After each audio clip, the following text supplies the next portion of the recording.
Hey, greetings everybody, and welcome to Conflict Radio. I guess we've got some people in here, not too many. We're going to go a half hour early tonight. We only have Chrissy Newton for an hour, so I figured that I would just pop in here a half hour early, and we can just yap a little bit amongst ourselves for about 30 minutes here before, I guess we got about 25 minutes before Chrissy joins us, and we'll get her on the show here in just a little bit. How is everybody doing today? Today is August 4th. It is our fourth show this week. We're doing 5. Tomorrow we're going to have Walter Bosley joining us once again. He kind of sounds like Art Bell to me. Have you guys listened to that interview with Walter Bosley? It's almost like he sounds like Art Bell. I could probably do like an Art Bell interview and talk to Walter Bosley, and nobody would know the difference. They'd be like, how the hell are you talking to Art Bell? Let me give a shout out here to everybody. Even Syntax is here. Antonio is in the house. How you doing? I guess let me turn myself up a little bit here. Let's see. Mr. Fox is here. Hugo Darn, the Happy Plague Doctor, Mr. Gianluca Valley. Hello from North London, he says. Love your shows. Many thanks, Michael. You know, maybe, I don't know, sound that out for me in the chat room. If I said that wrong, I probably did. But let's see here. Happy Plague Doctor says that he is the very first like, and all likes after are worthless. It's the ghost of Wilfred Brimley. Elise Sibio, hi from Romania, and happy for this hour being earlier. How you doing? Romania, wow, that's awesome. I would love to go to Romania one day and check out all of the neat old stuff there. Okay, so what I'm going to do is I've got like this neat little thing here that we're just going to chat about. I've got a whole bunch of news stuff pulled up. And for anybody that was listening to last night's show, we were talking about soul collectors at some point, and the Happy Plague Doctor, I'm sorry, hopefully you don't take off. I did some research on soul collectors, and I just want to kind of read off here what they are. Harvesters or soul collectors. Demons are created or born by many means. Those created typically have purpose in mind by their creator. Those born, however, have ability or properties as a result of natural recombination properties of the parents. One property of a demon form born is that of soul collection, and is a natural ability. As demons have no souls, and souls are eternal, they naturally become something of value to demons, particularly those entities driven by power and suffering. The more evil the psyche and deeds of a soul, the greater the soul's worth to a collector. Said soul can be tortured and drained of its vile energies to power greater, more arcane, and heinous magics. Therefore, the collection of souls have become an art and basis of eternal competition between several families, all vying for ultimate power in the demon world. A demon that is a soul collector has to sign a contract to actually collect souls. Contracts are not to be discussed with others, not even one's mate. Demons operating outside of contract are deemed rogue and are actively hunted by the stronger contract families so as to cut down on competition. The premise behind such contract is one would have to collect X amount of souls in order to fulfill their contract with the contractor. The contractor being a more powerful demon, assumption of said contract permits the collecting demon not only protection from hunting by all contracting families, but also allows the collector to draw on the strength of the family in support of the collector's efforts to complete their contract. Completion of the contract guarantees the contractee's eternal freedom. Although freedom is unusual, typically a demon will continue contracting for all time, simply because there is little else a soul-collecting demon can do that will not conflict with the desires of contracting families. Demons are not above destroying the competition. All right, so it goes on here to say here, let's talk about the collectors. A novice collector would be granted time to gain experience in their field by learning how to determine colors of souls, as well as how to capture them for the contract holder. Intermediate collectors would have more strict guidelines, and so on and so forth with advanced collectors. Collectors who advance far enough would be granted a special status to bring in those collectors who are in forbid of their contracts. This is sort of a promotion in their world. Advanced collectors, 10,000 souls per contract. Journeyman collectors, 5,000 souls per contract, and so on and so forth. So I'm not going to get into all of this. It says here, spells used by collectors create portal. This enables them to enter and exit hell. It is not time travel, as they can only go into specific time periods, i.e. 1891. Harvest soul, the actual spell that removes the soul and traps it in a soul orb. So that would say that these orbs that we see are really souls that are trapped inside of them. So that's interesting. Like, if people see orbs or things. Soul test. These are spells that these collectors do. Soul test. This is a spell one would use to test and see if their subject has a soul or not. This would only apply if the subject is not on the list that they are collecting from. Consequences of collection. So we're out of the souls. We're moving on. Results vary depending on the level of role play the victim wishes to engage in. Death without resurrection. Zombie, partly attached to their soul. Normal, possession, a soul borrowed by the collecting family pursuant to a family contract to regain their soul. And it goes on and on and on. I'm not going to read this whole thing, but it's very interesting. I'll put a link to that in the description below a little later on. Let me click over here and see what you guys are saying. David Karam is here. Let's see, just dropped off. Paul Beska, how you doing? Glad to see you're here. I don't know what's going on with your package, man. It's apparently still on a boat. Obviously didn't miss censoring my chat. Sounds like competitive streak in the soul collectors. Yeah, I guess that they're certain. Let me see if you spelt out your name a little bit.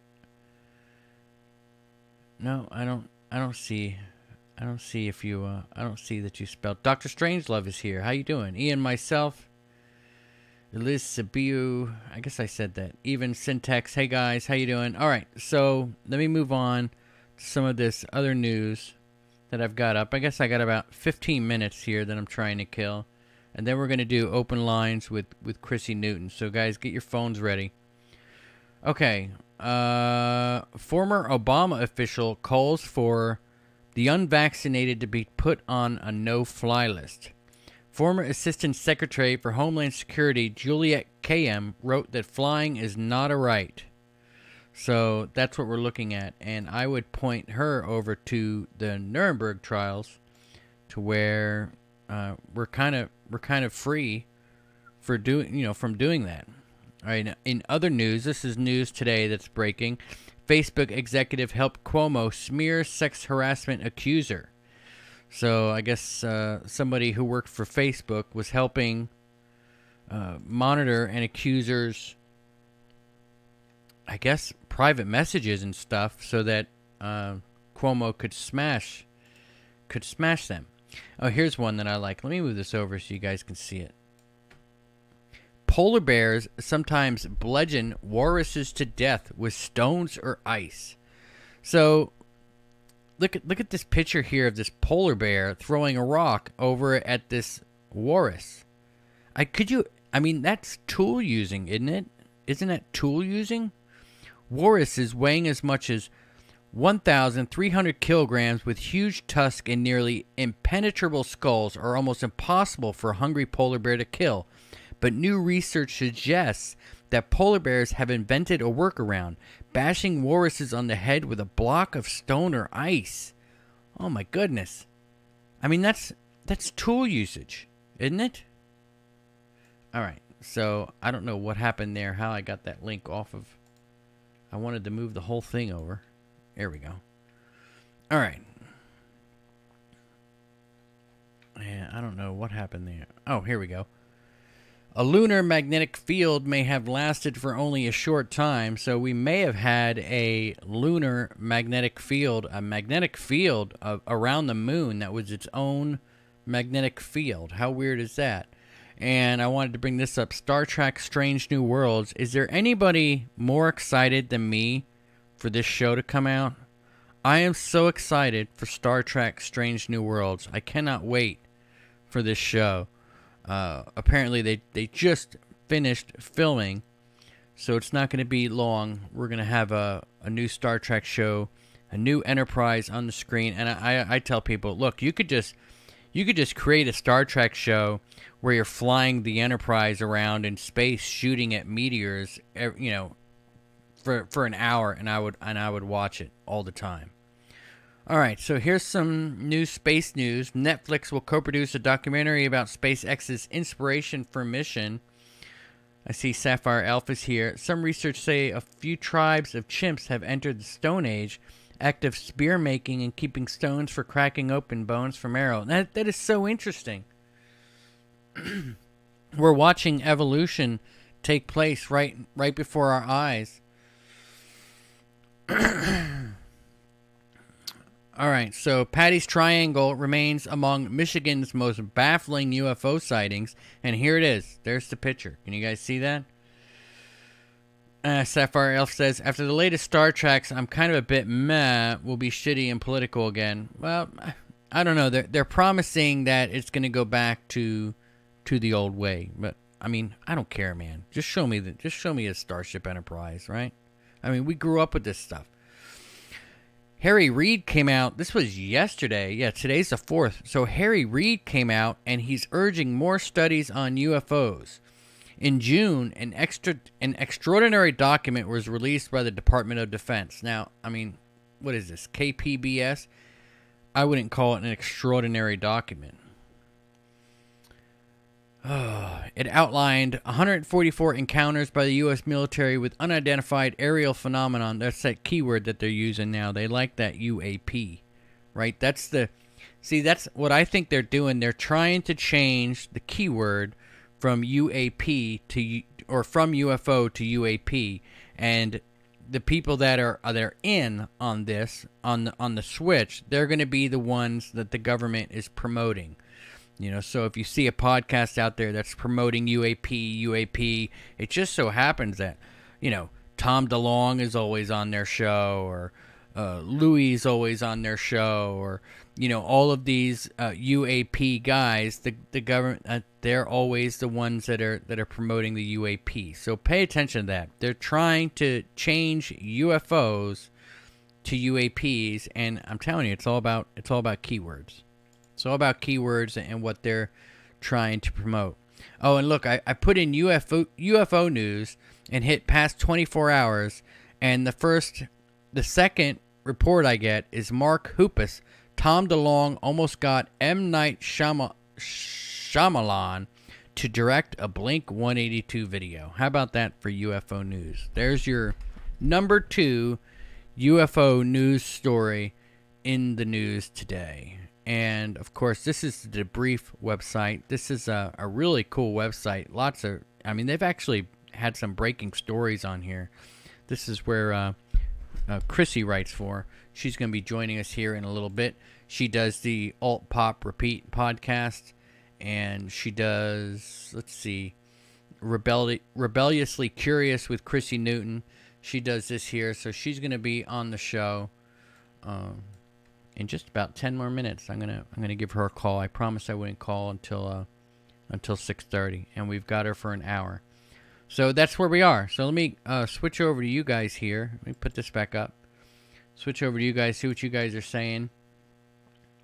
Probably only available on premium services. Yeah, it's gonna be on Paramount Plus. But usually, what I do is I'm actually subscribed to it right now for Evil. I mean, it's not that much. I go through the services. Like, a couple months I'll have Netflix, and then a couple months I'll have Paramount Plus, and then a couple months I'll have Hulu.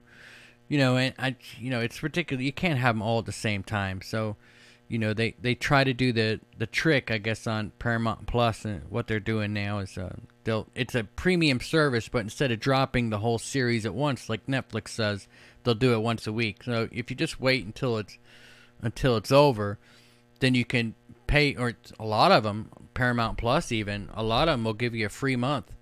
Sign up and do the first month for free, and then just cancel before the first month is over, and you can binge watch the entire library of everything that they have in just that 1 month. And trust me, we do it here in this house. That's what we do.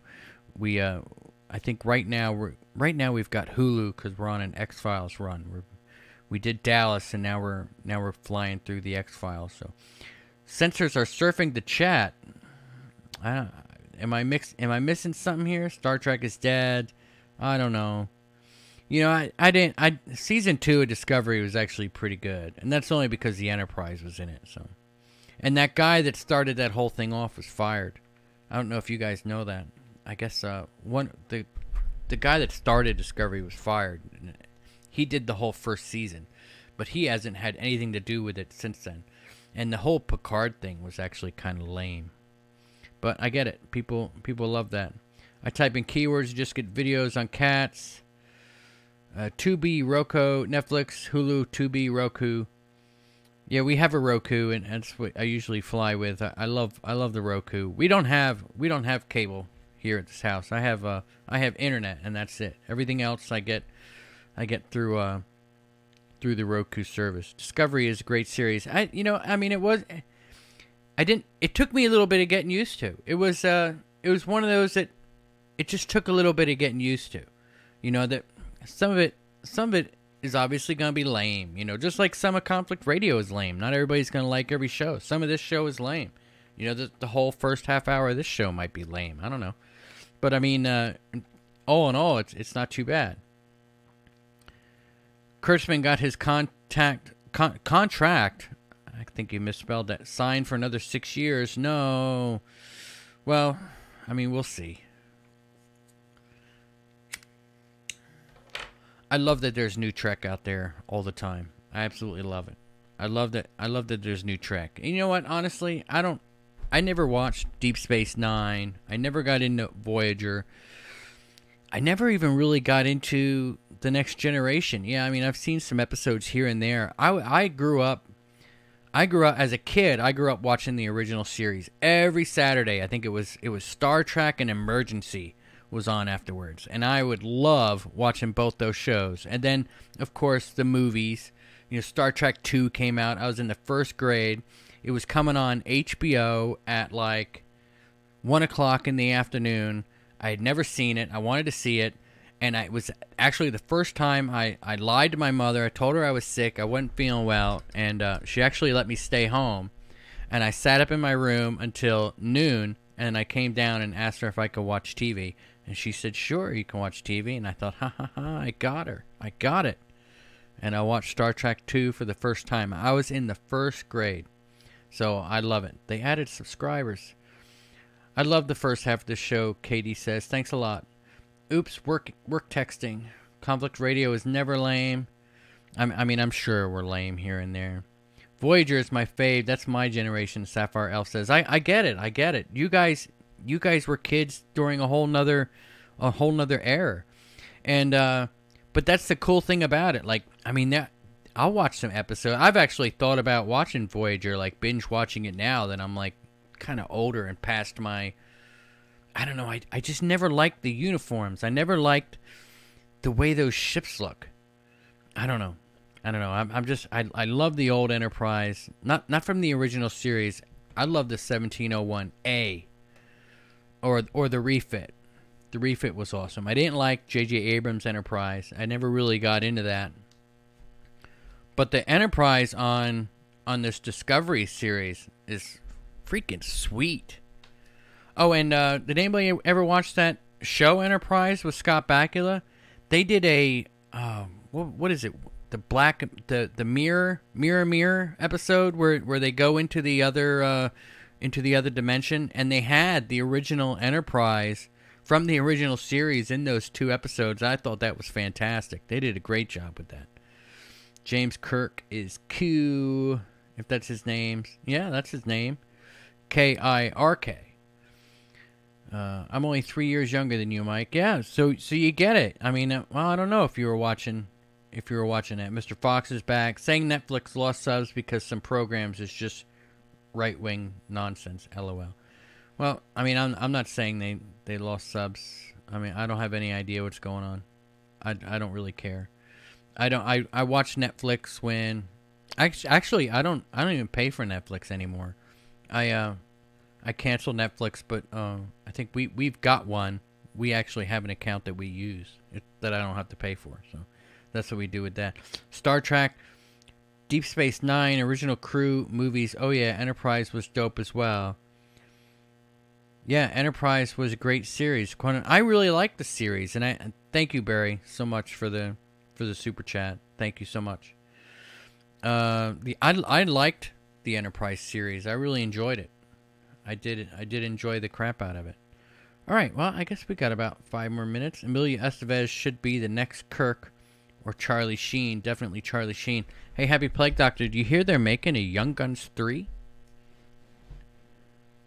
Young Guns was probably one of the coolest movies I watched as a kid. I loved that movie with Emilio Estevez as Billy the Kid. And then I definitely saw the second one in the theater. I would love for a new Young Guns to come out. I hear that they're getting all of the crew together. Well, I guess it wouldn't be all. It would be the 3. Kiefer Sutherland, Emilio Estevez, and Lou Diamond Phillips. I think that would be awesome. Picard, I didn't like Picard. I didn't like him. Hey, I love Young Guns, Paul. Beska says. Yeah. The girl Vulcan in Enterprise was pretty hot. Yeah, I was obsessed with the Quentin Tarantino. Barry, that's a good point. Quentin Tarantino needs to make a Star Trek, right? Wouldn't that be awesome?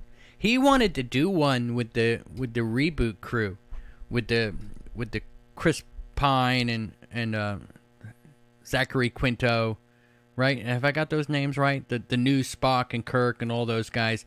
They're supposed to be making a Star Trek 4, and I guess it sucks because the guy that plays Chekhov died. What a horrible accident that was. No Doctor Who? Oh, I'm not really that big on Doctor Who. I don't think I've ever seen one episode of Doctor Who. Not one. Is he the one that goes into the telephone booth and stuff? Is that the guy? That's what you're talking about, right? I gotta look. Doctor Who. That's the telephone booth guy, right? I'm pretty sure. Let me go over to images. Yeah, that's it. That's what you're talking about. All right. Yeah. No, I've never watched a single episode. Never watched a single episode. All right. So, I don't know. What do you think? We're close enough? All right. So we are going to have open lines tonight with Chrissy. You know what? Let me go ahead and read her bio and stuff, because that's just what we do. All right, so Chrissy Newton's coming on the show. With an eye on the cosmos, it is the world beyond our own, has always been a fascination for Chrissy. This girl has been chasing down UFOs since she was 6 years old. No, I'm not kidding. With a love for traveling, cultures, fashion, astronomy, countercultural, sci-fi, and art, Chrissy wanted to create a podcast that captures both pop and counterculture worlds and convey how closely they're synced. So that's her Pult Repeat podcast. You could check that out. I guess that's more of like a, I guess it's what's in there. It's a pop podcast. I would imagine that they talk about all kinds of different things. Alt, pop, repeat. All of the links are in the description box below. So definitely check that out if you're interested in pop culture. Bill and Ted I loved the Bill and Ted movies. They were pretty good. I don't know. The first one was good. The third one, I enjoyed the third one because, come on, you could make a sequel to anything from the early 90s, late 80s, and we would love it. It's a shame we can't get another Back to the Future. I hope they need to reboot it. They really need to reboot Back to the Future. And I loved the Back to the Future movies. Those were probably my favorite movies when I was a kid. Well, besides Star Trek, I loved them. But definitely Back to the Future. Obviously, we can't have Michael J. Fox back. And, I mean, they could do cameos. Maybe. All right, so we got Chrissy. So let me swap over here, and we're going to call her. I guess I got to maximize this so I can see what the hell's going on. And, all right, so let's go. Let's give her a call and get her on the line.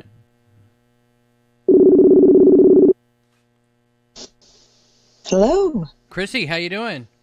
I'm good. How are you? Not too bad. We just went through your bio and everything, so everybody knows you're coming on with the debrief and everything else and alt pop repeat and stuff. So thanks so much for joining Conflict Radio today. How's your day going? It's going really well, and I'm always happy to be here. I'm always happy to join you guys. Yeah, I think it's been really good. Just busy working and living my life in Toronto. Yeah. It's 7:30 here, so it's the evening. But yeah, it's been a great day. It's been sunny, which is really nice. I thought you moved to Los Angeles. I was going to ask you how the move went. I haven't moved yet. I will be playing in 2 cities. So I will live in Toronto, and in the winter times, I plan on snowboarding at a young age and going to Los Angeles in the winter. That's the plan. So we'll see. I'm lucky. I'm like, it's just me and the dog, so we can pack up and we can go. So yeah, that's kind of what I'm thinking. All right, awesome. Yeah, I was going to say, the last time we had you on, we did a special Sunday chat. It wasn't even an episode with you and Dave Scott from Spaced Out Radio. Yeah, I haven't talked to Dave in a while. I'm like, I actually should follow up with him. I haven't talked to him in a little bit. But it was really nice. And then I'm like, you had 2 Canadians on the show. It's awesome. Oh, yeah. What, the 2 of you guys? Yeah. Exactly. It was funny, like you were both from Canada, and I never even thought of putting it together, and it was you guys that pointed out, like, oh, you're in Canada? You're in Canada? Yeah, because I think he's the West Coast, I'm East Coast. So he has the UFOs covered on the West Coast side, and I have the UFOs covered on the East Coast side with all the other East Coast UFO people. I think there's more East Coast. Actually, no, I shouldn't say that. I've met a fair amount on the West Coast, too. We're kind of sprinkled everywhere. There's way more in the States. But we're starting to get more ufologists in Canada, which is nice. Yeah, your media is pretty quiet on the whole thing, aren't they? Yeah, like very quiet. Well, it's funny enough, like we were talking about what we might chat about on the show, and you mentioned the shape-shifting UFOs. So I was looking up some, and there was one that Breakfast Television is like a mainstream morning show here. And they ended up picking it up and showing that video. And that's the first time I've ever seen BT do that in Toronto. And I think BT might go national across Canada. But yeah, they're pretty like hush-hush when it comes to it. MJ Benias from The Debrief, like our editor-in-chief, yeah. He did a piece in the Globe and Mail about UFOs and like what's going on. But to be honest, our government doesn't even talk about it. It's typical Canadian stuff. The States always breaks before we do. So well, maybe at one point we'll follow suit. There is a theory that all of these UFOs is really secret hidden Canadian tech. That's why you guys don't talk about it at all. It's the Canadians. Can you imagine? It's the Canadians. It's all the Canadians. I'm in on the conspiracy, Michael. Like, you're spoiling it for everybody. It's just the Canadians. So we're so nice. We trick everybody with with bacon and maple syrup. We're really just creating UFOs here. So what's going on what's new in the UFO world? I was listening. You know what's funny? Yeah, no, go on. Sorry. I was listening to your channel yesterday, and for everybody that doesn't know, Chrissy has her own channel. The link's in the description. Go check it out.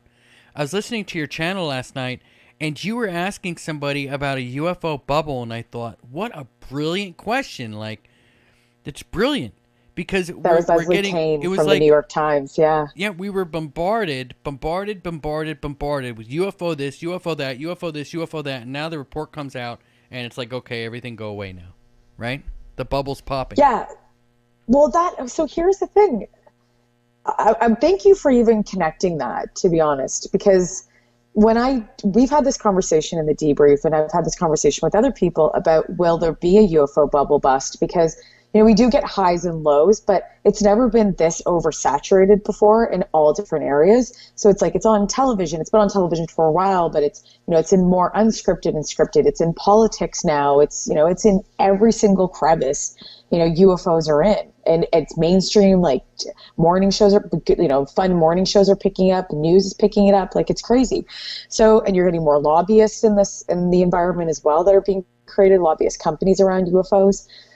So lots of things are happening. So at one point, I wonder if it's just going to bust because it's too much. And if something, for example, if something does come out and we find out, we don't know what it is, right? We don't know if it's extraterrestrial. We don't know if it's foreign adversaries. That's even scarier to me if it is foreign adversaries, to be honest, than UFOs. We don't really know what it is. And I know we're trying to look for it. And we can talk about, the most recent thing is the Galileo project from Avi Loeb. But we don't really know. And so at point, there could be something that at time we do figure it out, we could have a bust. And a lot of people like Will Zonder's come forward and has said that, once we do kind of figure this out, there's going to be a lot of people that are going to be losing their jobs. And he's made many comments on certain podcast interviews about alluding to people getting fired, ridicule. Like it's been pretty interesting. It's very dramatic, the UFO community. We are very much a soap opera. I find that. It's like Days of Our Lives, but with UFOs. Right? It is, isn't it? I mean, is. The back and forth just over the whole Travis Walton incident, the fire in the sky thing, is crazy. Yeah, that recently came up again, right? Did you the controversy if he's lying? Yeah. Did you listen to the show we did on Sunday where we were supposed to have Mike Heston Rogers on? And I didn't. He was a no-show. He didn't show up. We sat in the chat room for an hour. We were an hour late waiting on him. There were 50 people in here waiting. I thought, well, let me just go live because everybody's in here waiting for this show, and I'll just do open lines. Like, dude didn't show up. I'll just do open lines. And Travis Walton called into the show, and we wound up talking to him for an hour and a half. Wow. I've met Travis once before. I interviewed him at the UFO Congress in Arizona. And I this is before I even started doing my show. I brought a camera and just started interviewing people in I guess to say earlier career of this. And I have to get it off the camera. My friend has it and he's been meaning to get it because I've just been meaning to post it as a flashback. So people could see, a different version of talking to Travis on camera, right? And same with a lot of other ufologists were there, but that was the same time that Bob Lazar was there. It was a crazy conference. It was Bob Lazar and Travis Walton and a whole bunch of people. It was a busy lineup, but yeah, it's pretty interesting the ridicule that Travis is getting again, and people are bringing it up saying that he's lying. So, I thought that was going to be so. What do you think? You met the guy. You talked to him in person, right? You actually got to see his face when he's answering your questions about this. What is your feeling from talking to him on it? Do you think it was a hoax? Here's the thing. My opinions have evolved with Travis. I've met him, and there's a couple things. If you're lying that much, then you have to have some major sociopath problems. If you're lying that long and that well, it's possible for people to do it. But when I met him, I didn't feel that. I know how to detect a sociopath? I have no idea. I don't. So, I met him, I talked to him. He seemed like something has happened to him. He always seemed very reserved, but shocked. My opinions changed after, when I met him, I was like, okay, I believe this guy. My opinions changed after I watched a Joe Rogan interview with him. And then a new article has come out saying that it's, and they've been saying this forever, but that, having abductions is sleep paralysis, right? They've said this for a really long time. But stuff that Travis Walton mentioned again. So Joe ended up getting, I don't think Travis has told this story before, but he's had other encounters. He's had moments where he would get out of bed after his incident that happened to him. Years later, multiple times he'd just be getting out of bed and sprinting to windows and having these out-of-body experiences that were similar to kind of what he was having, what happened to him as an infection, but similar enough in experience-wise. And that made me really wonder. I'm I wasn't sure. And so I don't know. I want to believe him. I do also just hope that it, is a negative. It's not a really great positive experience being abducted, let's be honest. But I would like to believe him. But at the same time, I don't know now. Like, I've kind of gone back and forth. These stories are really fantastical and they're really large. So we have to be mindful, and you can get stuck into it too, right? It's like so much. I love sci-fi. So it feeds my sci-fi side 100%. Right. Yeah, it does. Yeah, it does. And my love for anything like that, it feeds it. And I'm cognitive of that, to know that it's feeding something that's like fantasy based for me and that I enjoy, but it's also not, it's not embedded in science, right? We have no way to prove this yet, but at some point we will. So we're working towards, like, it's amazing what the science communities are doing right now, and people that are pushing towards like having better observations of UFOs and interstellar objects, and it's really unbelievable. And like, I'll go back to Avi Loeb. I had an interview with him on Rebelliously Curious, my recent interview on the Debrief channel, and I just ended up getting to talk to him about interstellar objects and the Galileo project, looking for extraterrestrial life. So what they're doing is trying to get a better close-up picture of a UFO. So they're putting telescopes all over the world and collaborating with all different types of universities and colleges and foundations. And they're putting up telescopes because they conserve, and they're buying their own. I think they have about $1.7 million invested in private funding right now through Harvard, like by themselves, not Harvard given to them, just private funders, to get better photos of UFOs and then look at interstellar objects. So when things like Oumuamua are coming back into our system, that we'll know a month or two in advance, so that we can call SpaceX or NASA and fly up something to land on it and observe it. Like, it's really unbelievable what he's working on. Yeah. Well, I guess, are you ready to open up the phone lines and talk to some people? Yeah. All right, sure. guys. So I've got I've got the number on the screen here. If anybody wants to call, I just posted it in chat. If you want to talk to Chrissy Newton, you want to ask questions about UFOs, that sort of thing, give a call. The number is 256-850-4513. 256-850-4513, and we'll get you on the show.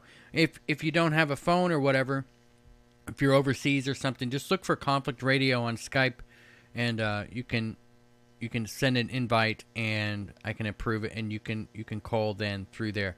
So if anybody has any questions as well, just go ahead and post it in caps in the chat, and we'll get started. So let's talk about, I guess, what's new. Is there? I mean, obviously. Well, never mind. Here comes somebody's calling. Here comes a call already. Conflict Radio, you're on the air. How you doing?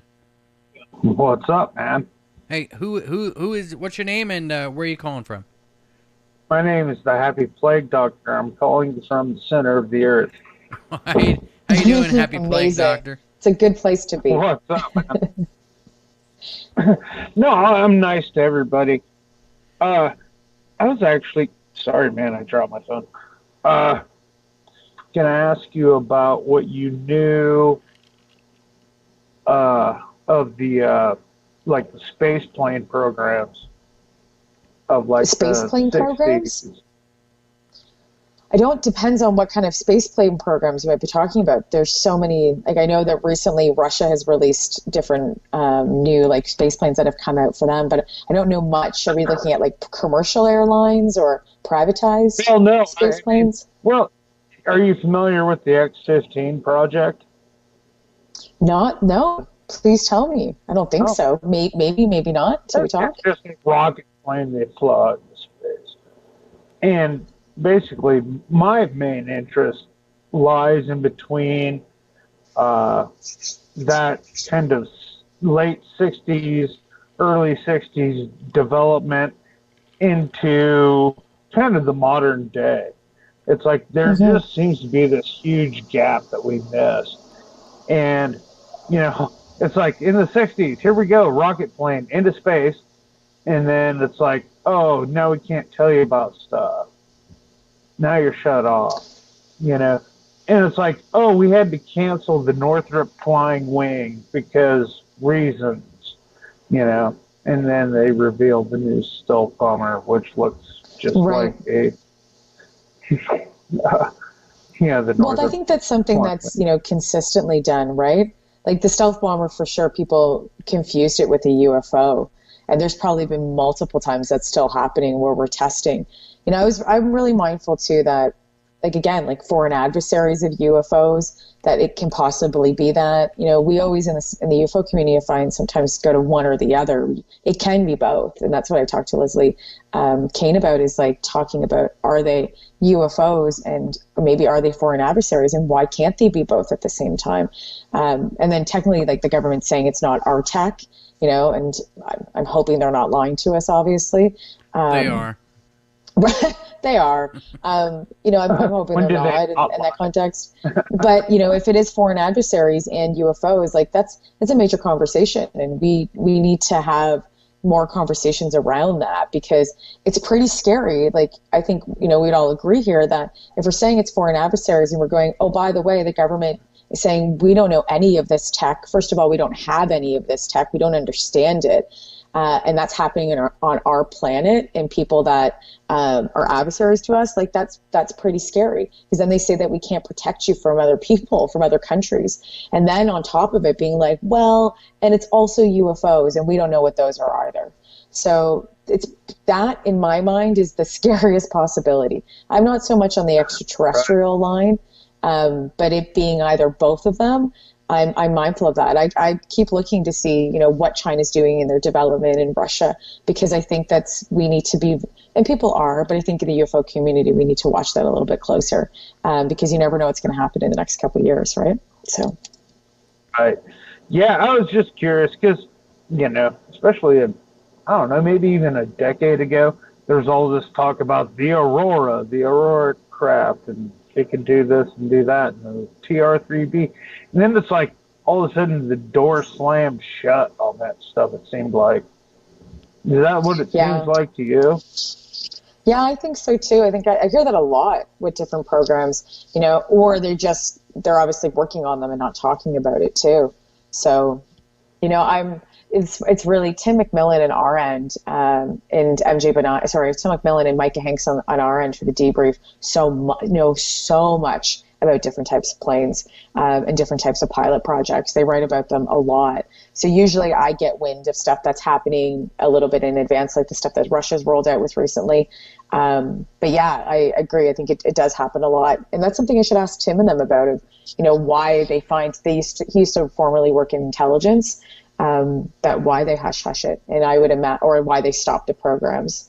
Because I can imagine it not being funded. There's lots of money there. So. Yeah, well, I mean, the money's obviously there. I mean, we fund the military to the hilt, and not to mention all the stuff that's totally off the books. But anyways, I won't take up any more of your time, and thanks for the chat. All right, Happy. Thanks for calling in, man. Nice to meet you. All right, man. You guys have a good evening. All right, take care now. Bye. All right, later, bro. All right. So, I mean, he does have a point. I mean, and there's a lot of people that say that there's a secret space program, and, back in the 50s, didn't they were doing all kinds of news articles on anti-gravity research for planes, and then it all just went away. Would they just stop researching it? Yeah, we see that a lot too with press, like, because in the 50s and like even just earlier, there was lots of UFO coverage. Life magazine picked them up a fair amount. Kudos to Life magazine back then, because they would talk about it, and that's what made it go, publicized and went national, or viral, I guess, in that context back then, right? That's how everybody knew about stuff, is reading through those papers in Life magazine. But yeah, there is a lot of that, and then it just disappears. But we had, like, obviously Project Paperclip and stuff like that. Like, there's tons of World War II, technology that's came over during that time, and then obviously changed our whole space program and everything else now, right? So I'm just curious to see if they do know, and they have a lot more technology than they're telling us. I'm curious to see what it's going to look like in the next 5 to 10 years. It's going to be pretty wild. Well, you bring up Project Paperclip and Werner von Braun. It all took place right here where I am in Huntsville, Alabama, is where they brought everybody and started up the Marshall Space Flight Center. But he came out. He actually, when he was on his deathbed, he said that they were going to do a fake alien invasion to try to get control of humanity. What do you think of that? Yeah, I have heard that. I've never seen where that's quoted. And I wonder if it's hearsay because I've heard that multiple places. I just haven't seen it where it was quoted, like where he said it, and then who wrote it down, and then who publicized it. I don't know that part. I have to look that up myself because I'm curious, because that could just be hearsay, but it obviously could have said it. And I believe that he ended up saying it to, like, from somebody that was in, I forget who it was. I think it was in Stephen Greer's recent documentary. They talk about that. Oh yeah, I saw that. Yeah, what do you think of Stephen Greer and that whole idea? I'm the only person I don't really talk about anybody in the UFO community, but the only person I will talk about is Stephen Greer. I'm not a fan of Stephen Greer. The reason why I'm not a fan of, I was an earlier fan of his work, but up until late, it's changed my opinion of him. I find that he's creating a lot of issues within the UFO community. I think that he needs to, stop with that. I think he's creating a lot of disillusion. Some of these people I have talked to, like Lou Elizondo, I haven't talked to Christopher Mellon yet. And I've gotten the chance to, and these people like Lou are literally putting their life on the line for certain things. So, and I do believe him. I don't think they're disinformation agents. Dan Sheen and like the rest of them as well. Like they're all working towards something. And Lou would have changed his entire life and left a comfy government job just to be ridiculed. And, and he's not making millions of dollars. If anyone who's making millions of dollars is Stephen Greer. Right. Right. And that's the only thing that I have go talk at conferences, get paid, write books, get paid for TV segments, go do those things because it's helping to push the conversation and the narrative when it's done well. And we need that, right? He's lobbying, Lou and them are lobbying in the White House and trying to fight for, more disclosure and more information. So I'm for that. I am not for taking money to have people to have these experiences that they might not ever have. And I'd love to ask Stephen Greer, how much money have you taken from people that nothing's happened to them, and nothing's happened, and you've taken their life savings, and they're following you now, and and they believe almost as a gospel of what you say. Like I have a real issue with that. So I speak vocally about it, and if I ever get the day to interview Stephen Greer, I will ask him that. I will directly ask him how much money he's made off these people. Watching his documentary though, it kind of, because earlier on, I'd say, like, when we first started the podcast, we were curious about what Q was, right? The whole QAnon thing. And it turned out that a lot of what he's saying is kind of just rehashed QAnon stuff. It's kind of... Well, and here's the fear. It all rolls right into the same category. Well, here's the fear, is that if it turns into QAnon, like, the UFO community for sure is very attached to conspiracy theory, and can be attached to certain groups like that. Yeah. So, and there are people that are, for sure, like there's tons of people that are, you can be a ufologist, you can be a Christian, you can be whatever you want, right? There's no real limit because it's an area of study, right? This is an area of study. It's not a religion. But we are worried, and I've talked about this with some media members, of worried that that might be part of that bubble blast, that people might adopt it and it turns into a very heavy conspiratorial belief, and people start to feed it, and then the media just drops it and it becomes extremely negative rather than it being positive for the past 70 years. Like, it's maybe not the most positive conversations about what's happened to people or their experiences, but we work together in this community. Like, I've never seen a community that people come from all different walks of life, all different interests, all different areas of their own study and experts, and come together to look at evidence, videos, all these things, into even just like human rights issues when it comes to politics around UFOs, like all of that. I've never seen people come together to be able to discuss it and do it very well, and do it from around the world. Like, I've been on meetings with people from like 15 people from all different countries. I'm like, this is wild. It was like the most international meeting I've had in my life, from just people that are experts from around the world. So I really like that. And I'm scared that my fear is that this community will unfortunately be attached to a negative community, and the media and everybody else will have a very negative look on it. And then mainstream culture will have a negative look on it rather than a positive one right now. Because right now we're pretty positive, I would say. Do you think the UFO community will ever get to a point like we saw with some communities on Twitter and Facebook and YouTube this year, where they're just pulling everybody's stuff down offline, off of Facebook, off of Twitter, just deleting everybody's accounts? Is that another thing? I hope not. I don't know if I didn't know that was happening. Has it been happening more in other areas? Like they've been doing lots of censorship? Not on the UFO community, but say, how, how Facebook censors posts now, and right. Twitter's taking bunch of people down, because they say it's misinformation, this, that, and other thing. I mean, where do we draw the line between misinformation and theory? I agree. The lines between censorship and like what should be censored and what isn't, and who's creating those guidelines is it's a very thin rope to walk, because I agree. We have to be mindful. Like I look at things that if you're doing hate speech and hate speech is leading to violence, that's different. Then obviously, right. But that's like, that should be number one. Expressing of ideas and of self that are not in the mainstream media is not something that always needs to be censored. The reason why I say it's like my podcast, I'll pop repeat, we talk about counterculture, and counterculture is the definition of anything that it's against the status quo. So, the reason that we have things in the mainstream now is because of counterculture, LGBTQ rights. Civil rights was a counterculture at one point.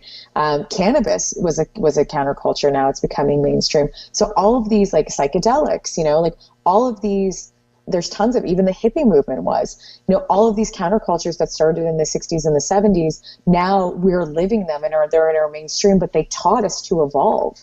And so when we start to censor, countercultures and their voices, we're going to stop learning. And we start to homogenize a little bit more, and I'm not a fan of that. And I don't know if that's even understood from the people that are censoring. I would imagine they would. I just don't think that being on the road of censoring one scientist and not censoring another because, well, we agree with this scientist, so let's censor these scientists. That's never going to be a road that ends well for a society. No. I don't think at all, ever. And that's something that I think we in the UFO field need to worry about.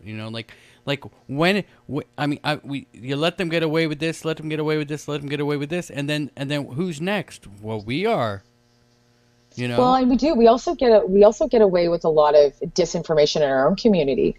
We have a lot of documentaries that have come out that people aren't cited properly. The work isn't. It's been taken as somebody else's own. There's been disinformation in it that are lies in documentaries. So we're doing it ourselves too. And like, where's the line at that? I wonder as well, because sometimes I watch stuff, and now lucky enough getting to be in the debrief with like 3 amazing investigative journalists, I learn even more on the other end of when I'm hosting and interviewing, but I'm learning more from them and the information and the history that they know that rubs off. It's unbelievable, the disinformation in our own community. And that's a question that I had talked to Micah Hanks about recently was, are we doing it ourselves? Do we create our own conspiracy theories in our own community? And do we drive them? Maybe it's not outside sources doing it. Maybe we're driving it ourselves. And that's maybe because of the lack of like mystery and wonder and awe and everything that comes with it, right? Yeah. And also disbelief within government and government systems, which I don't blame people for. I don't blame any boomer or anyone else. Like, my God, they put LSD in water and they were testing nuclear bombs, earlier on people. Like, the stuff that they did in the 60s and earlier to their own people was horrendous. So no wonder people don't trust the government, and that's why we have multiple issues. So I don't blame people for it. I kind of see why this starts, but we have to be mindful that we do create our own crap, Yeah, well, maybe that's something Lou can do, right? He can get a job at Facebook where he can, or Twitter, and then he can go through and just censor and delete everything that's misinformation according to him, right? Well, yeah, and the thing is, like, he might not know everything too, right? Yeah, Like, there's well, just, I think there's, right? that's kind of the point. Like, that's a bad idea, right? Yeah. Well, can you imagine him, like, he like gets at Facebook and Lou is the godsend of UFOs. He would not even want to do that, I imagine. But it's hard. Yeah, it's hard to say. And I agree, when you're getting corporate companies using censorship to their own abilities can be very dangerous, because corporate companies are capitalistic. They're not for the people all the time. They can maybe forward-facing look that way, but they're not. So, and they try to be. Obviously, brands have values and ethics, but they don't have to oblige by certain things. So that makes me wonder. We're getting into there's like little communities that are opening too. I'm just forgetting the name of them now. Oh my God, techno governments. That's it. The techno governments are opening right now. So what's the techno government? Yeah, so don't quote me fully. From what I know about this, is that recently in Nevada. Hang on a second. All right, caller, just hang on a second and let Chrissy finish her thought here, because I'm curious what you were saying, Chrissy. Very good. All right, hang on. Yeah, for sure. Hey, yeah, like just the techno governments that launched recently in Nevada this past February, that corporate companies and from Silicon Valley can come in, or just corporate companies can come in and start up their own techno governments. So from what I know, and again, please don't quote me fully, but I believe that they're able to set up their own laws and have their own regulations within, so they can act. And I think at one point they might be able to use their own like cryptocurrency, so they can act under their own rule. And they're talking about developing these techno governments in these communities larger and larger. And there has been word, again, this could be conspiratorial or not, but I believe that these communities will start opening in different areas. And I believe there's other people that are opening up their own techno governments as well. I know there's other communities that are starting it with corporate companies that I've heard. Someone told me in LA that they have a friend that's doing it. It's a little bit, I think, more culture based. I believe it was like more Spanish culture based. They're doing some kind of techno government. But anyway, long story short, yeah, these governments are going to start opening up, and they'll be able to have their own rules and regulations. They'll have their own banks, they have their own pizza stores, stuff like that. So that's the whole new evolution of like urban planning, and where cities and government are going to go attached to corporate identities, which I do not believe that corporate and government should be one. Like Edward Bernays screwed us in the early 50s. With PR and everything else with that. You don't need any more of it. And we are unfortunately going in that direction, I think, more than ever. So. All right. Well, let's get to the caller. Caller, how you doing? What's your name? Where are you calling from? I'm in love with the idea of pizza stores. I'll tell you that. Did you say the government will run pizza stores? No, they're saying like if they open up in a region, you could open up a pizza store, you could open up a bank, but they will be all under a rule of a techno government. Yeah. So different rules. I think the rules will not fully apply compared to what the area that they're living in. So say they're living in Nevada, their own rules will apply outside of the Nevada rules. And at some point that might change. I don't know. I'm not fully versed in techno governments. I've just learned a little bit about them recently. But I would imagine that things would have to change. You can't just fully have, it's like opening up your own country, and ruling your own world. There has to be something that will be changed within the larger the ecosystem of government, I would imagine at some point. I'm sorry, I just liked your idea of pizza stores. Anyways, what I was going to ask what's your name? Where are you calling from? My name is not the Happy Flag Doctor. Okay. You're not calling from the center of the earth? I'm not. I'm definitely not the same guy that called in last time.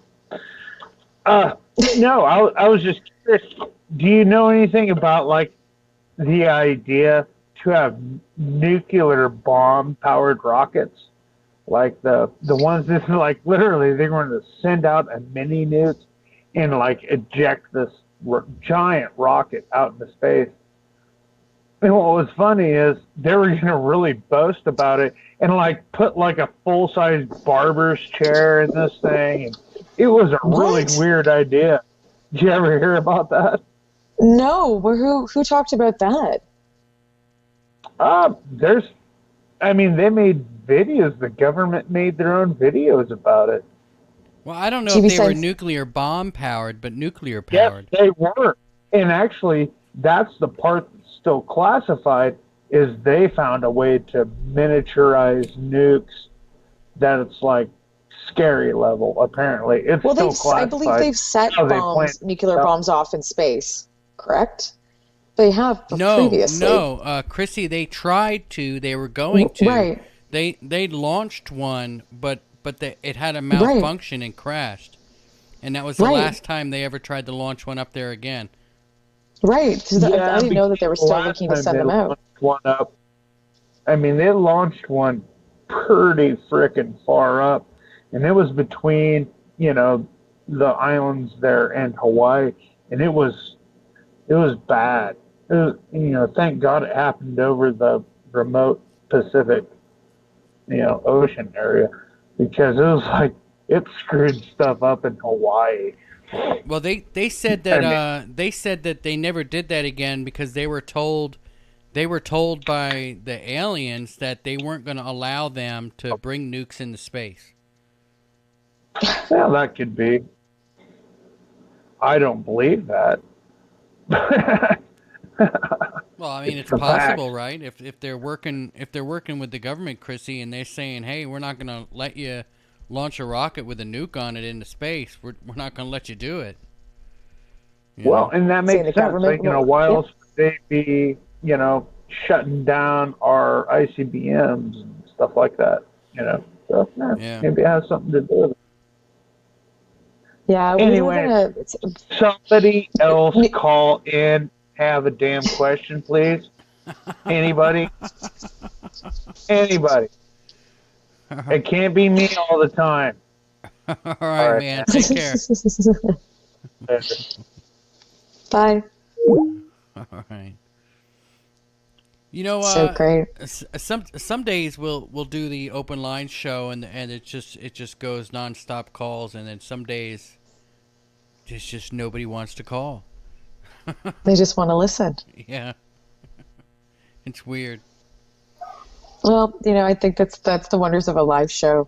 Yeah. I always find the more and more I do them, the more with people, I always find it so great. I just love that we have the ability to do that now too, which is really wonderful. It would be awesome if I had 1 million listeners like the old Art Bell, and people were, you'd have 1,000 people trying to get through the phone lines, right? But well, one day, you can't say, Michael, you never know. Yeah. Working on it, right? Working on it. You have a very large following still. I do. There's a ton of people that are always in every show now. It's actually quite awesome. But I find that the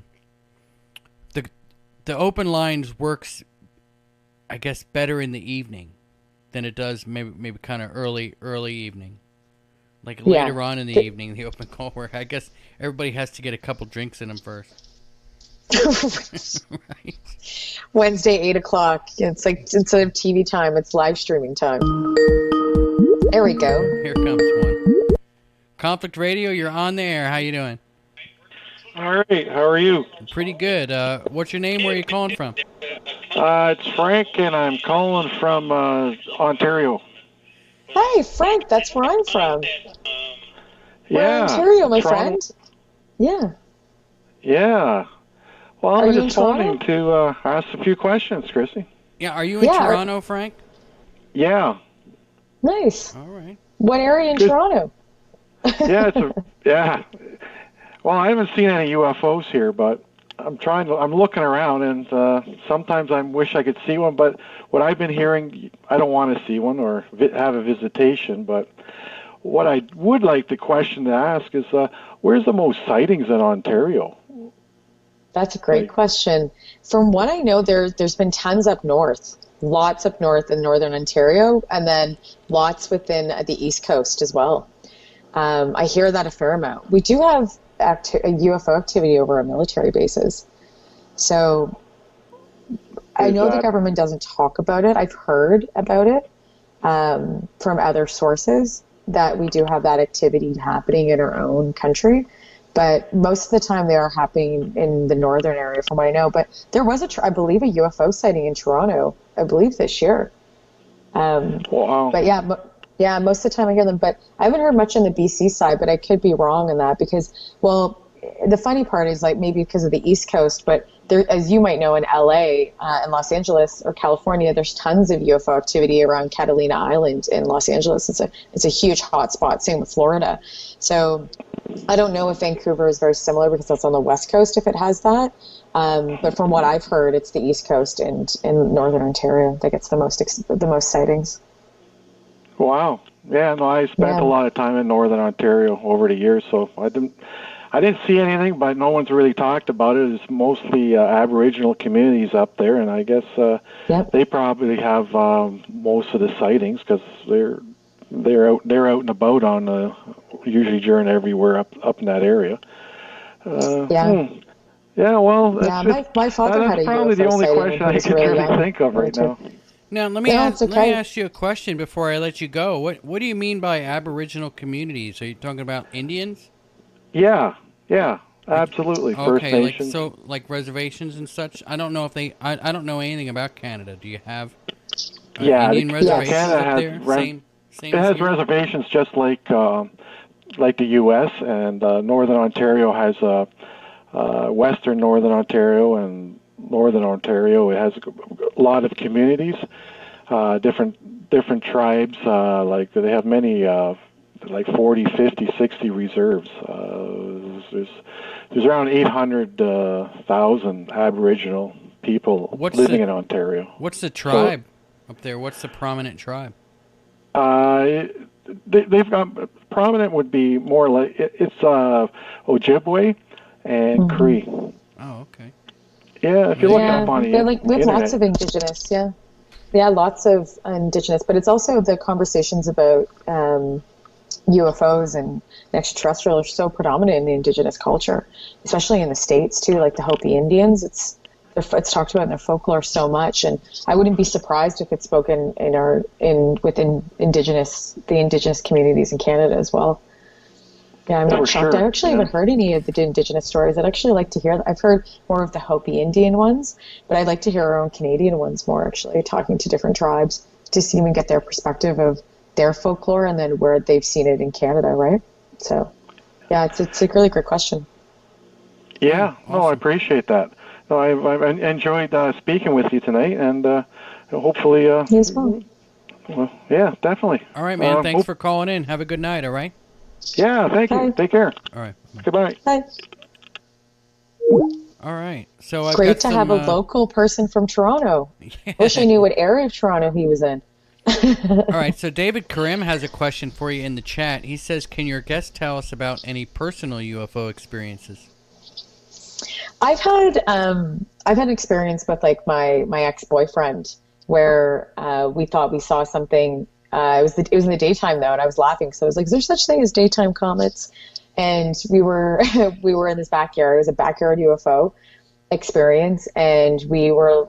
I looked to my left, and I like remember this so clearly, and out loud, I'm like, "What is that?" And he's like, "What are you talking about?" So I pointed it to him, and he's like, "It had this small," and like it might not have been a UFO, it could have been anything, but at this point it was unidentified, and so it had a smoke trail behind it, but it was like a ball of light, and it was like moving so slow.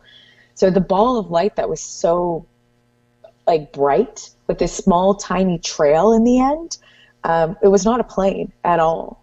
And then what happened was we kept staring at it, and it was just moving like, yeah, just in a weird way, not quick and like in different angles. It was just moving really slow. And then a fighter jet, like a military plane, came in flying over my ex's house, and then went towards it. And he was like, "If that flies back," he's like, "that's on the same path. It's a military plane going towards it," and it was flying towards it to go check it out. And then when we looked, we were looking up, and then I think him and I were talking. We looked back, and it was gone, and the plane was flying back at us, back over the house. Wow. Yeah, and it's funny because I was with him, right? So I was with somebody else, and it was the middle of the daytime, and I didn't film it. I don't know why I didn't film it. I was more in shock, if anything. Yeah. It's like, what is that? Like, again, might not have been a UFO. I don't know what it was. It could have been anything that was coming into the atmosphere, but it was very cool, and it was one of those experiences that I was like, oh, I don't know what that was, and I couldn't explain it. It's amazing how that happens, right? When you see something like that, the last thing you think about is your phone. You're staring at it, and your brain's trying to figure out what the heck it is. You're not thinking about, oh, I need to get my phone and record this. Yeah, my dad has had an amazing, he's the one who got me into UFOs, was my father, like at a really young age, because my dad had an amazing experience with a UFO, with a group of people. So he was with, I believe there was 5 of them. It was, the rest were men and women. It's funny because anyone who's listening to my interview lineage at one point in time will be like, I've told this story a couple times, and I keep learning more about the story because of my dad. I keep asking him questions, and then he's just like, oh, I missed that part, because he tells me it. He obviously tells the story consistently, but I asked him recently because he told it to me a couple times since I was younger and as an adult. But then I asked him again to clarify, because I told him, I said, I've been telling your story, so I want to make sure I'm telling it right. And he's like, you missed a few things. So I'll tell the story. It's really unbelievable an experience for him. So he was with a group of people, and they were driving up north on a highway, and they were, it was the middle of the night, and they saw this UFO in the sky.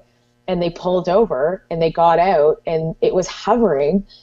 It's weird. My dad took a photo of it too. He has a picture of it, which is amazing. And like, that was one of the first things I ever saw. It's what got me into UFOs. I looked at it, and I was like, this is crazy. Like, it was just like total awe. And in the picture, and one day I have to take it from my father's safe, and like, he has it as a little, 1970s like slide, right, that you have to blow up kind of thing. Mm-hmm. And there's a telephone pole, and then there's the highway lights of the cars. So you can see the tail lights of the cars in red, and then you can see the telephone pole, and the UFO is above it. And it's like, it looks like a sun. Like when you took a picture of it, the light beamed off it. So it looks like, when you draw a sun with jagged edges, that's kind of what it looks like. But it was this, like, it was round with these jaded edges of light coming out over top of this telephone pole. So I said to my dad, I was like, I remember it being so close to the ground. Like it was, he's like, oh yeah, it was like hovering above us. He's like, well, we take a picture. And I'm like, how big was it?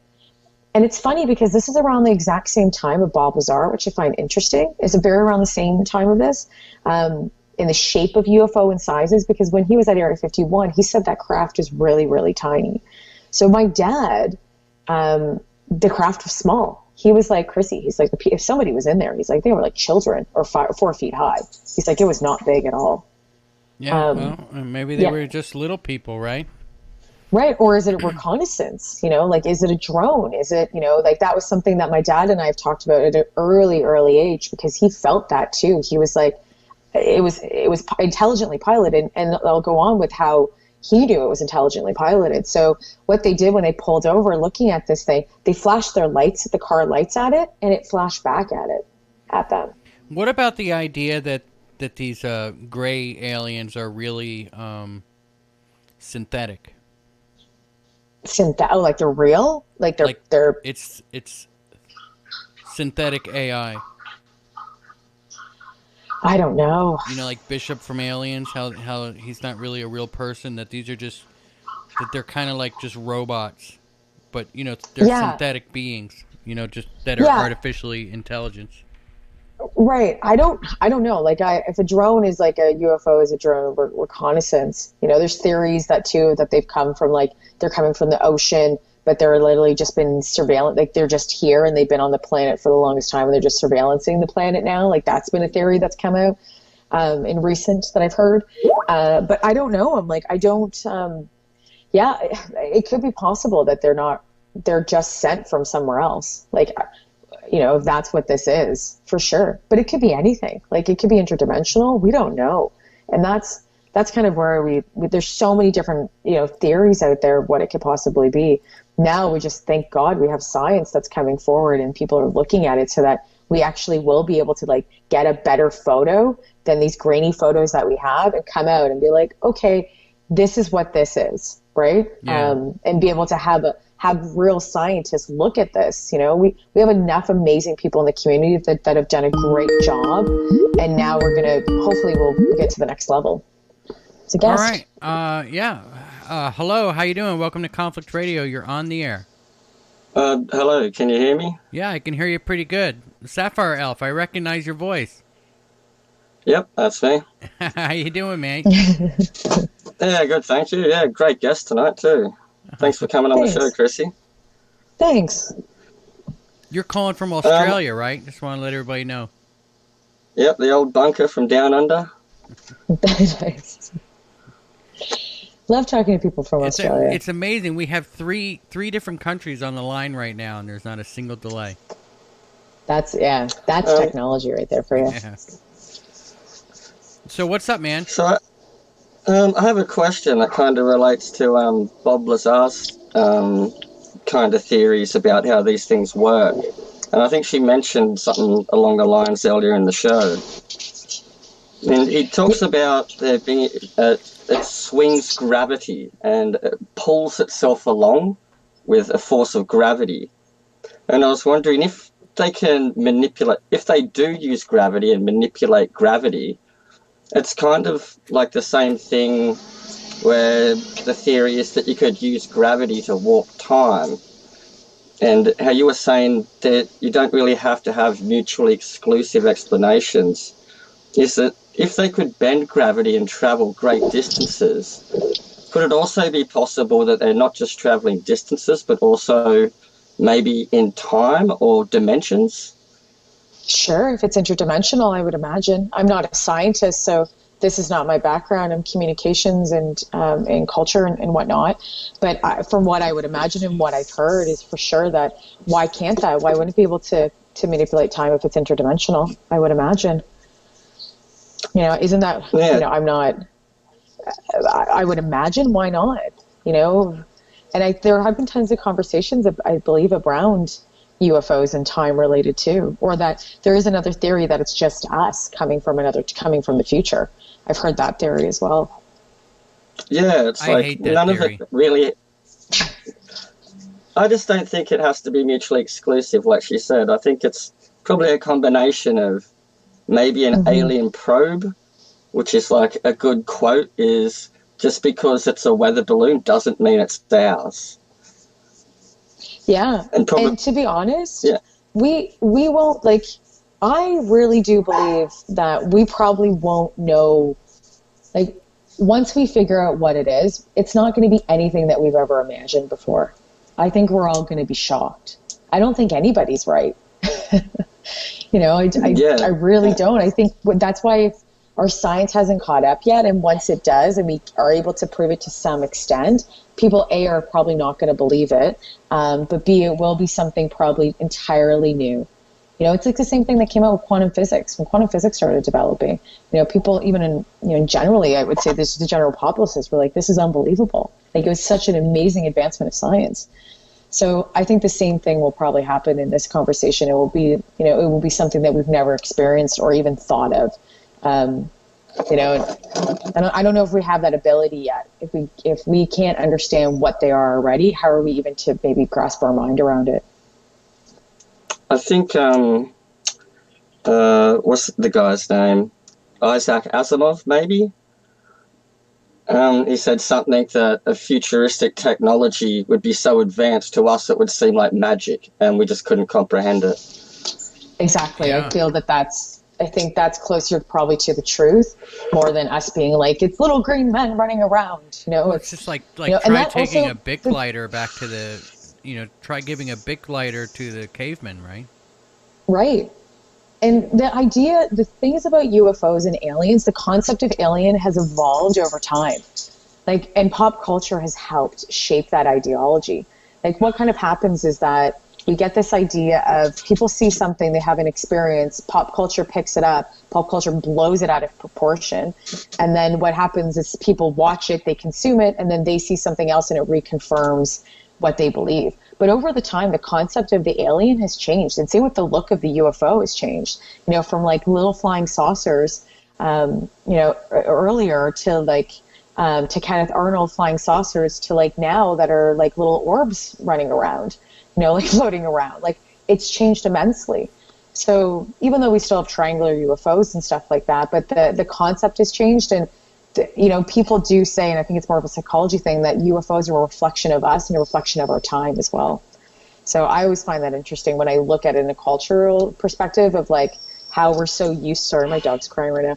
B, come here. Like, and how people are so, how we relate to it, and then what we do see, and then what we're projecting back out. It's pretty interesting. Yeah, it's like people try to explain unexplained things using the lexicon of their own time.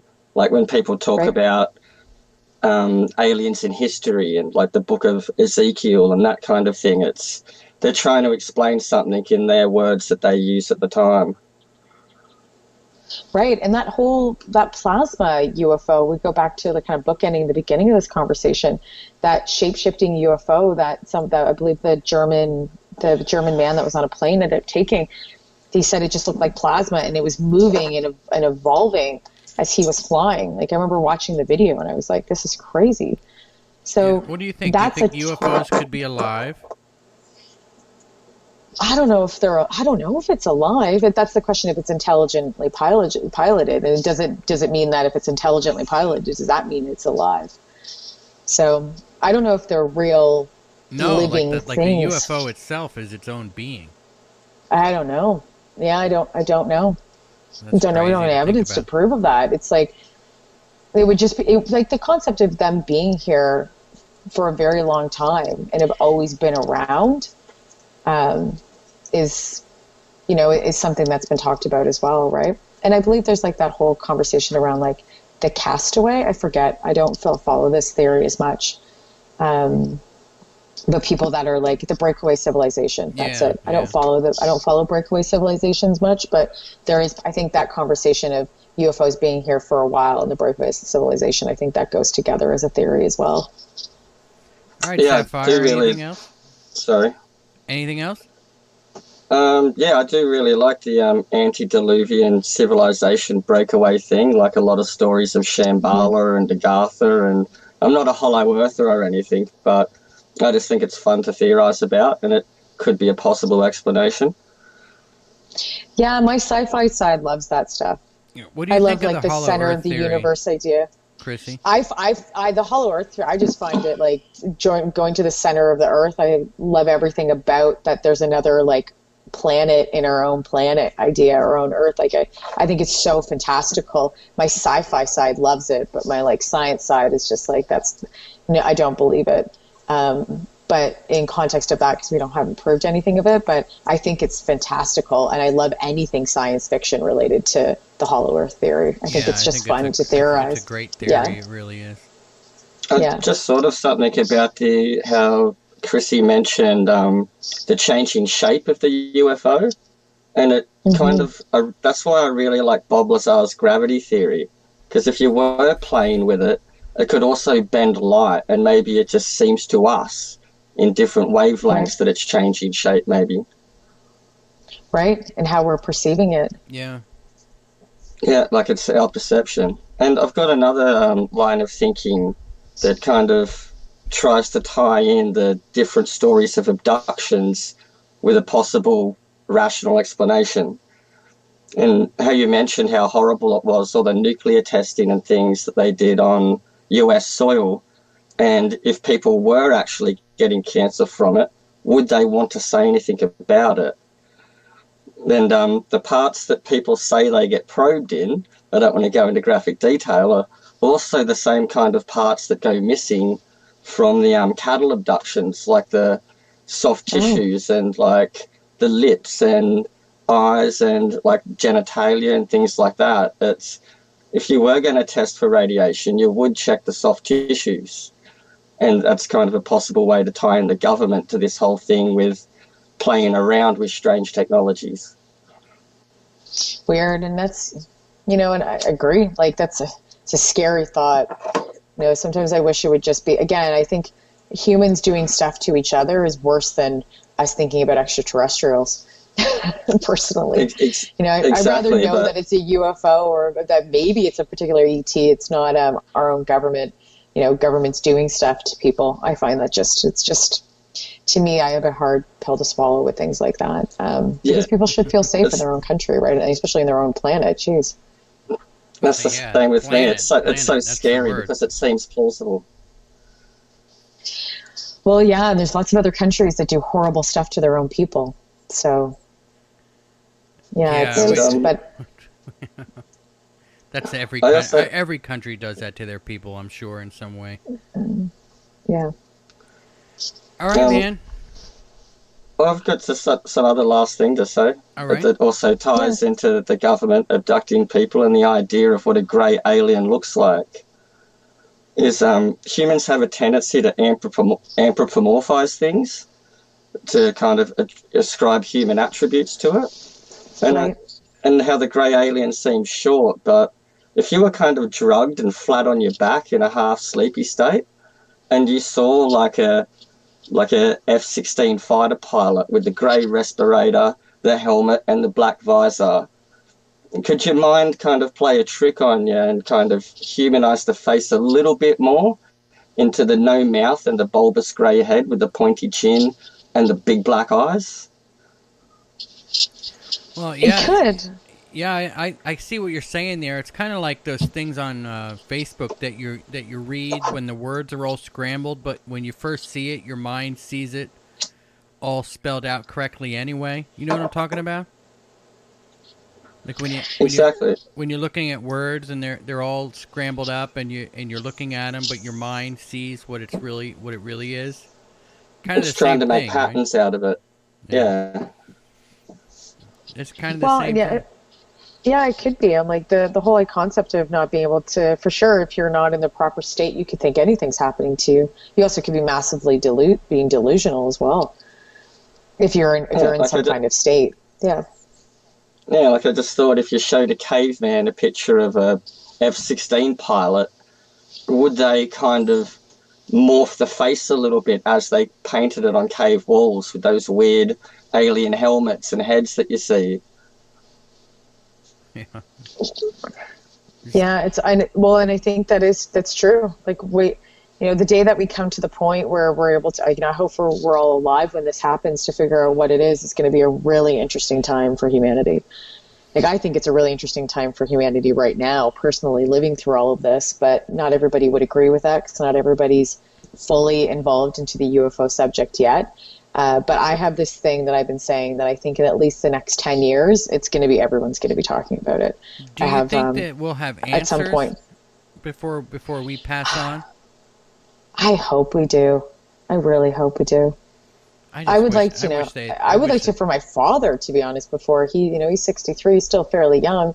I would hope that he has that ability to know before he passes, to be honest. I'd rather for him to know before myself, because he's had a really, really wonderful experience in it, and also loves this topic and has been following it for years, since he's been like 17 years old. Yeah. So I would like for him to know, and then obviously myself. But yeah, it would be great. It would be wonderful if we knew before. But I'm just thinking that. Do you think that dying will give us the answers to everything? Do you think that when we die, we'll automatically, we go to the afterlife and we automatically get the answers to all of our questions? We go back to the source. I do not know. I hope we do. It would be great. But we know that if we ever do, if the reincarnation is a real thing and we do come back, we'll never remember it. Yeah. So what's the point of knowing if you're not going to remember? All right, Sapphire, I'm gonna let you go, man. We're about out of time. All right, no worries. Thanks for having me. All right, man. Thanks for calling in. Bye, Sapphire. Yeah, no worries. All right. Well, Chrissy, we are about out of time. I promised you I'd get you out of here by in an hour, and it's time. So you want to tell everybody where they can find you, and we'll wrap up for today. Yeah, for sure. They can follow me on social media at Instagram and Twitter at Miss Vocab, MISSVOCAB, or on Facebook at Chrissy Newton. You can go there. And then you can check out the podcast that I have called Alt Pop Repeat. That's on Dash Radio. And then I'm also this is more of a line of what we're talking about in the community. I have a show called Rebellious Curious. That's on the Debrief channel, on their YouTube channel. So you can go to debrief.org or just type in the Debrief on YouTube, which is not a Christian group, because I believe there is another Debrief that is a YouTube Christian group. That is not us. We are the news and space and tech outlet, science outlet. So, yeah, that's where you can find me. Thanks for having me, too. Oh, it's good to talk to you. It's great having you on because you just have the best voice. You're so knowledgeable in everything that you talk about. It's so fun talking to you. So we love having you here. We look forward to next time, and well, just hang on a minute, and I'll wrap up, and then we'll chat a bit as soon as I'm done here. Okay? Okay, that sounds good. Just hang on for a second. All right, everybody, that's going to do it for us. Remember, you can always find us online. Just go to www.conflictradio.net. All of Chrissy Newton's links are down in the description box below, so definitely check them out and go subscribe to her channels. It's always good to subscribe to different things, get different ideas about stuff, so definitely go over and subscribe to her stuff. The Debrief actually has really cool stuff. We had Christina Gomez on just a couple days ago, and she also has a bunch of stuff at the Debrief YouTube channel too, so definitely get over there and subscribe. Well, that's going to do it for us. We'll be back tomorrow. Until then, batten down the hatches and be safe.